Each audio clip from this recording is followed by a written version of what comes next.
When I was blowing out the candles at the birthday party, my boyfriend of 4 years, John Smith, was dancing closely with his childhood friend, Emily Johnson. People around were watching me with amusement. I quickly opened a bottle of champagne and said, "Shouldn't they kiss with the atmosphere like this?" John's face darkened immediately. "Anna Brown, can't you see we're just playing a game? Don't you know what jokes are appropriate and what aren't?" I shrugged inferiorly. "John, what are you talking about? I'm just creating an opportunity for you guys." With that, I filled their champagne glasses. When I put down the champagne, I saw John's embarrassed and complicated expression, but he still disapprovingly challenged me. "There's nothing between me and Emily. What are you making a fuss about?" John's friend chimed in. "Anna, what you said just now was a bit thoughtless. In front of so many people, how could you put John in such an awkward position?"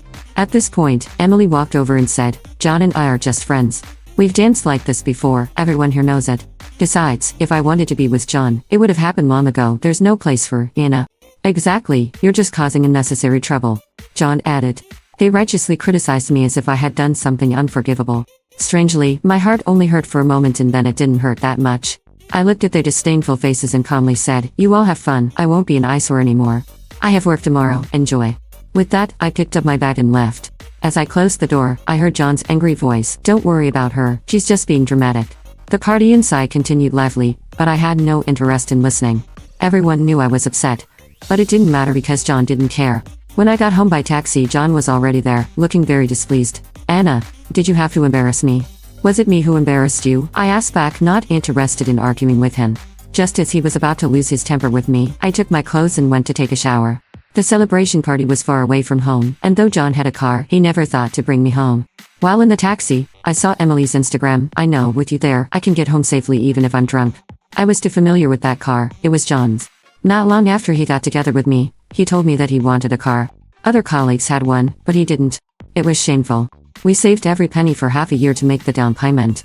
The passenger seat was reserved for me, but he never allowed me to eat or put on makeup there, saying it would dirty his car. It turned out, all these principles were based on the fact that I wasn't Emily. When I came out, John was sitting on the sofa smoking. He saw my look and was very annoyed, but he suppressed it and said to me, "There's really nothing between Emily and me. If we wanted to be together, it would have happened long ago. Are you really making a fuss over this?" I turned to look at him. "I've already said I really don't care. It's you guys who are obsessed." "John, I'm very tired. I worked today and rushed to your company for the celebration without eating a bite, and now I just want to sleep. Can you be quiet for a while?" After that, I went straight to the guest room. John was shocked by my attitude. I had always been accommodating, gentle, and often possessive. Our arguments always revolved around Emily, and he never took my side. Maybe he was prepared for me to come back and have a big fight with him. Had already thought of excuses on the way, but he didn't get the expected reaction from me. I heard him smashing the coffee table in the living room, but I was too tired to appease him. I had an important client coming for an inspection tomorrow. Managed it well, I might get a promotion. As for John, he could do whatever he wanted. Seeing that I was ignoring him, he eventually quieted down. Soon, his phone rang with a special ringtone, making it clear who was calling. I heard him tiptoe to the bathroom to take the call. It was truly how the ostrich sticking its head in the sand. When I woke up the next day, John was already gone. I was thrilled about this because I finally didn't have to cater to his picky eating habits. No more complaints about the porridge being too thick or the buns too dry. I used to wake up at 5 every morning to prepare his breakfast, only to be criticized. Now, I only needed to warm a glass of soy milk and boil an egg for myself, and that was perfectly fine. I suddenly realized I didn't need John that much after all. I tittied myself up and quickly entered my working state to receive my new client. This contract was a must for me. When John called, I was showing the client around our company. He called repeatedly, so I immediately put my phone on silent. Whatever his reason, it was insignificant at that moment. My client glanced at my phone and asked, "Looks like something urgent. Do you need to take that?" "Nothing is more important than serving you, Mr. Wilson." He smiled and dropped the topic. The entire project went smoothly, and after a day of inspection, we signed the contract. I went home feeling very satisfied.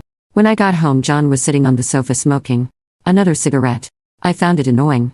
The whole house was filled with smoke, and I would need to air it out. He seemed displeased that I was ignoring him, put out his cigarette, and walked over to me. "Why didn't you answer my calls?" "Anna, are you still upset about me dancing with Emily? Grow up. Do you know how serious the consequences will be if you don't answer the phone because of this?" "Oh, isn't it about attending your colleague's wedding? Didn't we go as your date? I saw her post on Ins. She looked very appropriate and was a good match for you." As for me, I was with a client all day. I have my own job too. I can't keep taking leave because of your work. "John, I've already given up many opportunities for you." John's face stiffened at my words. He asked, "How much more money can you make with that promotion?" John, given that we haven't paid off the car loan, I hope you don't talk to me like that. John was clearly agitated by my words, his tone particularly nasty. Anna, you're so self-righteous. Always lecturing me. Do you know, if it wasn't for you clinging to me like a leech, I would never have been with you. Yes, you were the campus heartthrob back then. I should consider myself extremely lucky to be with you, right? I cut him off, finishing his sentence for him. These words about not being worthy had been said by John many times, each time wounding me deeply. But this time, it didn't hurt as much. However, John wasn't about to let it go. He asked, I went with Emily today. Don't you have anything to say about that? I think it's great. You saved face and secured your deal. I shrugged. John looked at me and suddenly laughed. Anna, you better stay this stuff. I'm going out for dinner with her tonight. Satisfied?